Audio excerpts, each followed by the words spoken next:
Vamos falar agora do passo 3, determinação do preço da transação.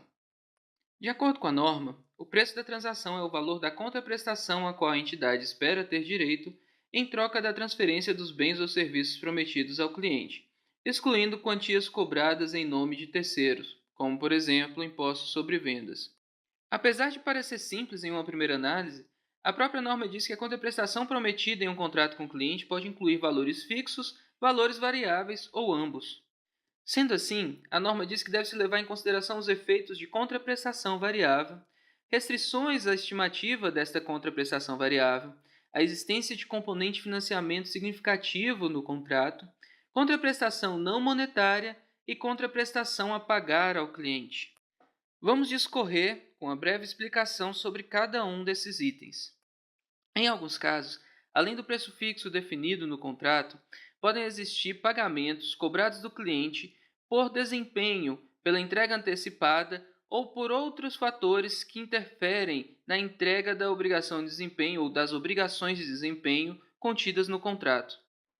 De acordo com a norma, esses valores que podem ser cobrados a mais do cliente, seja por desempenho ou por outros fatores, devem ser mensurados inicialmente e considerados como parte do valor da receita a ser reconhecida pelo contrato. Para se mensurar o valor da contraprestação variável que deverá ser considerada ao se reconhecer a receita, há dois métodos possíveis. O método do valor esperado, que é quando a contraprestação variável pode assumir vários valores diferentes. Considere, por exemplo, um contrato em que, se houver a entrega antecipada do item contratado, a entidade deverá receber valores de bônus de desempenho. O bônus de desempenho para a entidade, caso ela entregue 90 dias antes, é de 100, caso ela entregue 60 dias antes, é de 50 e caso ela entregue 30 dias antes, é de 25. Dessa forma, a empresa deverá avaliar qual a probabilidade de entregar o produto 90, 60 ou 30 dias antes, e dessa forma ponderar uma taxa que deverá ser aplicada para se calcular o valor esperado de recebimento da contraprestação variável. O outro método é o método do valor mais provável. Nesse caso, considere-se a hipótese em que a entidade deve entregar um produto ao cliente e existe um bônus de desempenho, que determina que, se a empresa entregar antecipadamente o item em qualquer prazo maior que 30 dias, ela terá o direito a receber mais 50.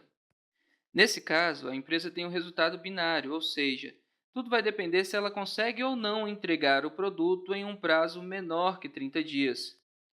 Neste caso, o que a empresa deve fazer é avaliar se ela consegue ou não entregar o produto dentro desse prazo e, dessa forma, ela irá ou não reconhecer a contraprestação variável a que ela tem direito.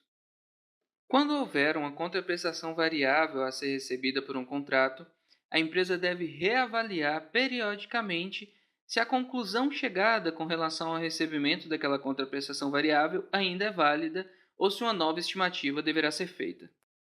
Componente de financiamento.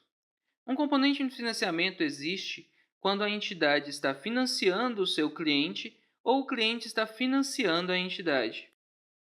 Ou seja, se a entidade está provendo um produto ou serviço a um cliente e ela receberá por esse produto ou serviço em um prazo maior do que 12 meses, isso significa que a entidade está financiando o cliente. Nesta hipótese, a entidade deverá calcular, caso não haja uma taxa de juros explícita neste financiamento, uma taxa de juros implícita que deverá ser considerada como uma receita financeira e não como uma receita do contrato.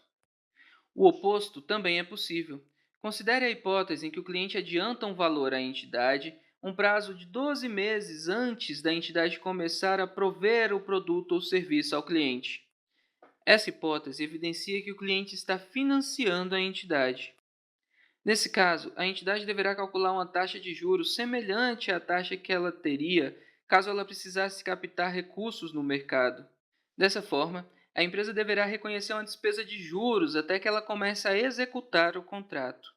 Isso porque, no momento do reconhecimento da receita, deverá ser considerado o valor do dinheiro no tempo pelo montante pago pelo cliente à entidade. Contraprestação não monetária. Em alguns casos, a entidade pode receber um item não monetário como pagamento pelo provimento de bens ou serviços. Nessa hipótese, a norma deixa claro que este item não monetário a ser recebido deverá ter a sua mensuração ao valor justo quando da determinação do preço da transação. Contraprestação a pagar ao cliente.